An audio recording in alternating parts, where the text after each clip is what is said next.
नमस्कार दोस्तों, हमारी आज की कहानी एक डॉक्टर के साथ घटी सत्य घटना पर है। इस कहानी में मैंने डॉक्टर को एक काल्पनिक नाम दिया है, डॉक्टर राम। तो चलिए कहानी शुरू करते हैं। तो ये बात साल 1990 की है। कर्नाटका के एक छोटे से गांव तीर्थहल्ली में ये डरावनी घटना घटी थी।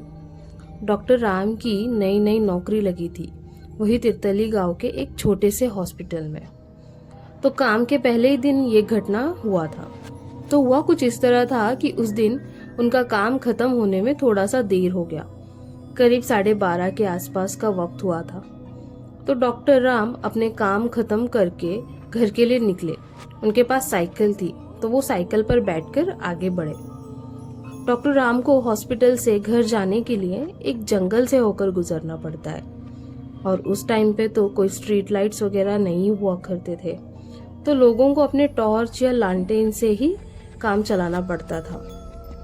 तो डॉक्टर राम जैसे ही उस जंगल की तरफ मुड़े और थोड़ा आगे पहुंचे तो अचानक से साइकिल का दोनों टायर पंक्चर हो गया। और जब वो साइकिल से उठकर चेक किया तो रास्ते पे कोई नुकीली चीज तो थी नहीं। तो वो सोच में पड़ गए कि ऐसा कैसे हुआ, दोनों टायर पंक्चर कैसे हुआ। लेकिन वो कर भी क्या सकते थे, इतनी रात में कोई मदद के लिए भी कैसे मिलेगा। इसलिए उन्होंने ये बात को नजरअंदाज किया और साइकिल को धक्का देते हुए चलना शुरू किया। डॉक्टर राम को डर भी बहुत लग रहा था, क्योंकि एक तो घना जंगल, ऊपर से रात भी काफी हो गई थी। लेकिन हिम्मत जुटा के वो आगे बढ़ रहे थे। उसी दौरान अचानक से उस सुनसान सड़क पे एक कुत्ते का पिल्ला आकर उनके पैरों को चाटने लगा। तो डॉक्टर राम को एकदम से डर लगने लगा। उन्होंने देखा कि वो कुत्ता काले रंग का था और उसका शरीर कुछ अजीब सा था, और उसकी आवाज भी बड़ी ही डरावनी थी। वो कुत्ता डॉक्टर राम को डराने की कोशिश कर रहा था। तब भी डॉक्टर राम ने उस पिल्ले को अपने पैरों से जोर की लात मारी। तो उन्होंने देखा कि वो कुत्ते का पिल्ला एक बड़ी सी पेड़ पे इतनी तेजी से अजीब सा डरावना आवाज निकालते हुए चढ़ता गया और अचानक गायब हो गया। उसे देखकर डॉक्टर ने तेज आवाज में कहा, देखो तुम जो भी हो, मुझे डराने की कोशिश बेकार है। मैंने ऐसी चीजें काफी देखी है जिंदगी में, मैं डरने वाला नहीं हूँ। ऐसा कहकर डॉक्टर तेजी से अपने साइकिल को धक्का देते हुए चलने लगे। जब वो चलने लगे तो मानो उनकी साइकिल को कोई पीछे से खींच रहा हो। वो आगे ही नहीं बढ़ पा रहे थे। वो डॉक्टर इतना डर गए कि उन्हें हिम्मत ही नहीं हुआ कि पीछे मुड़कर देखे, और उन्होंने वो साइकिल वही छोड़ा और हनुमान चालीसा का जाप करते करते तेजी से घर की तरफ भागने लगे। वो एक सांस में ही भागने लग गए, और जैसे वो घर पहुंचे वो अचानक से बेहोश हो गए। उनकी पत्नी उनके इंतजार में बाहर ही बैठी थी।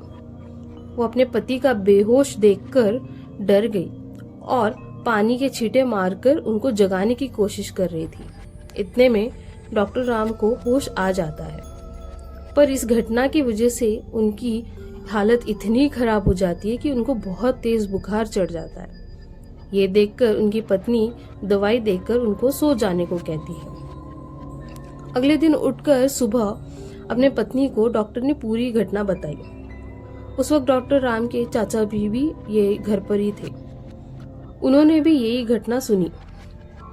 ये सुनकर डॉक्टर जी के चाचा जी बोले, अरे जिस पेड़ की तुम जिक्र कर रहे थे ना, दरअसल वो एक लड़के को उस पेड़ पे फांसी लगा दिया था, और जब से ऐसा हुआ है तब से कोई भी लोग उस रास्ते से 7 बजे के बाद नहीं जाता है, क्योंकि वहां पे रात होने के बाद डरावनी आवाजें आती है और लोगों को नुकसान भी पहुंचाती है। इसलिए अगली बार से अगर तुम्हें देरी हो तो हॉस्पिटल में ही रुकना, अगले दिन ही घर की तरफ जाना, नहीं तो अपनी जान से हाथ धो बैठोगे। तभी डॉक्टर बोला कि चाचा जी, हमने उसका क्या बिगाड़ा है, वो हम लोगों को क्यों परेशान कर रहा है। जिसने उसकी ऐसी हालत की है वो उन लोगों को परेशान करे ना, हमें क्यों। तब चाचा जी बोले कि दरअसल बात यह है कि जिस दिन उस पेड़ पर लटकाया गया था उस लड़के को, उस दिन कुछ गांव के वासी वहां से गुजरे थे, लेकिन किसी ने भी उसकी मदद नहीं की और वो तड़प तड़प कर मर गया। और ऐसा भी गांव वालों का कहना है कि जिस पेड़ पे उसको लटकाया था वो पेड़ पहले से ही भूतिया पेड़ था। कई साल पहले, मानो करीब 50 साल पहले, एक चुड़ैल को गांव वालों ने तंत्र मंत्र से जिंदा ही उस जगह पर दफनाया था और वहां एक पौधा लगाया था जो आज की डेट में काफी डरावना पेड़ बन गया है। इसलिए गांव वाले उस जगह से अंधेरे होने के बाद जाते नहीं। अंधेरा तो क्या, लोग तो वहां दोपहर 1 से 3 बजे के बीच में भी अकेले वहां से नहीं गुजरते। इसलिए तुम भी जरा संभाल कर रहना। ये सब बात सुनकर डॉक्टर ने उस गांव से नौकरी छोड़ने की ही ठान ली और वो शहर में चले गए। आज भी जब वो सोचते हैं उस घटना के बारे में तो उनकी रोंगटे खड़ी हो जाती है। तो दोस्तों, उम्मीद करती हूँ कि आपको मेरी ये कहानी अच्छी लगी होगी। अगर आपको कहानी अच्छी लगी तो प्लीज मेरे चैनल को सब्सक्राइब कीजिए, लाइक कीजिए। धन्यवाद।